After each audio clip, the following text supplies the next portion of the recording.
Alakamisy 5 Jona. Koa aoka ilazantsika ny abdim-pianarana ny amin'ny Kristy, fa aoka handroso amin'ny tanteraka isika ka tsy hanao fanorenana indray. Dia fibebahana ahafahana amin'ny asa maty sy ny finoanan'Andriamanitra. Hebreo 4:1. Mitombo ao amin'ny Kristy. Mahafinaritra ny afatra izay omen'Andriamanitra antsika amin'ity andro ity. Antsoina isika mba hitombo ao amin'ny Kristy, hitombo amin'ny fahatanterahana toetra, izany amin'ny hitombo amin'ny fanahafana an Jesosy Kristy. Eo ambavadin'ny lalana makany amin'ny fiainana mandrakizay no ametran'Andriamanitra antsika ankehitriny, ametran'Andriamanitra ny finoana ary ataony manamorona ny lalana iray manontolo izay ny fahazavana sy ny fiadanana ary ny fifalian'ny fankatoavana an-tsitrapo. Ka izay mandeha eo amin'izany lalana izany dia mibanjina mandrakariva eo anoloany ny mariky ny fiantsoana ambony izay antsoina azy ao amin'ny Kristy.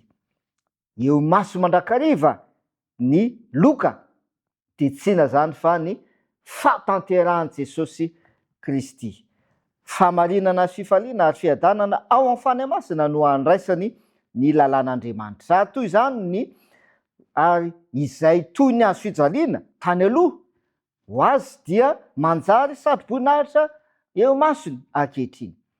Fandrosoana mandroso hatrany izay tahaka ny ten'Andriamanitra tamin'ireo zanak'Israely hoe mandroso, lazao amin'ny zanak'Israely mba handroso na dia misy toe-javatra sarotra aza eo aloha, dia izany koa no antso sy afatra izay omen'Andriamanitra antsika ankehitriny. Fandrosoana fa tsy mijanona eo amin'izay misy ny tena no lalàn'ny lanitra. Izany mihitsy no lalàn'ny lanitra, dia ny mandroso hatrany, mitombo ao amin'ny Kristy. Lalàna izay mifehy fahaiza-manao rehetra, hanana vatana sy ny saina ny fandrosoana.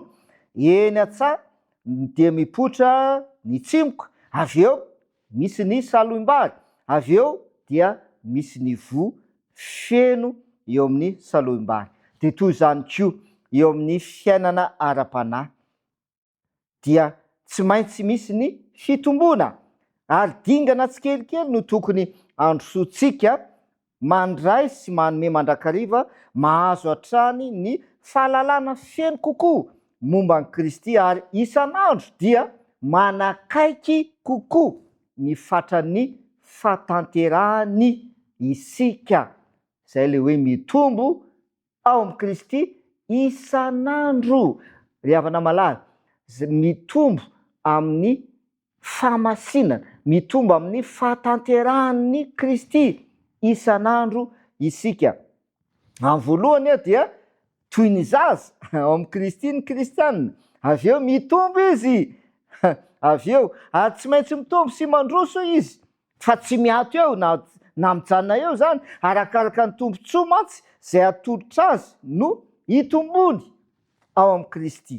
Aoka ho tsarony mandrakariva ary fa tsy tompony tenany izy, fa novidiny tamin'ny sandany lafany ny isika, dia tsy inona zany fa tamin'ny rany Jesosy mihitsy no nividianana antsika. Ka noho izany dia tsy maintsy mampiasa ny talenta na kinina tamintsika isika izay azo tsika atao indrindra momba izany. Eny fa na dia mety amin'ny fahatakarana azy ara-panahy izay mety mbola toy ny zaza, dia tokony hanao tsara indrindra isika, hanao dingam-pandrosoana makamy fiainana ambony sy masina kokoa. Ary indrindraindrindra tokony ho tsapantsika isan'andro fa mpiara-miasa amin'Andriamanitra isika. Ry havana malala, aoka isika tsy hevitra velively mihitsy fa efa tanteraka, efa feno, efa mety, fa anao zavatra, fa anao ny zavatra rehetra ho faty antoka mba azahoantsika ny fahalalana an Kristy Jesosy tompontsika. Dia aokatsika andeha sy hiasa miaraka amin'ny mpamonjitsika, satria raha manao izany isika dia hitombo amin'ny finoana, ka hibanjina mandrakariva an'i Kristy dia ovana ahazo izany endrika izany ka hanampitoviana amin'ny Jesosy Kristy. Mahafinaritra ny afatra fa tena miantso antsika mba hanatratra lay loka, lay tanjona dia tsy inona fa ny fahatanteran'i Jesosy Kristy izany. Izany mihitsy no fanirian'i Jesosy ho antsika isanandro.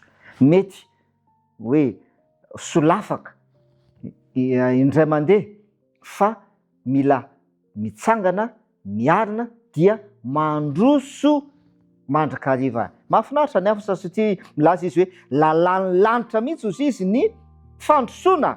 Lalàn'ny lanitra mila mandroso mandrakariva miaraka amin'i Jesosy Kristy. Mandeha hivavaka isika. Rainay izay ny an-danitro, misaotra anao ny amin'ny afatra lehibe izay nomenao anay amin'ity andro anio ity, dia vonina izay ny androso miaraka aminao Jesosy. Vonina izay ny hitombo amin'ny ao aminao, hitombo amin'ny fahalalana ary hitombo amin'ny toe-panahy araka an'Andriamanitra ihany koa.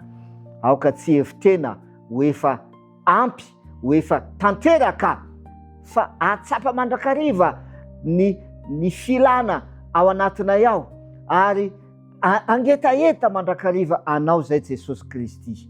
Tahaka ny Davida manao hoe ny fanaiko dia maniry an Jehova, ny fanaiko toy ny rano ao an'ondry.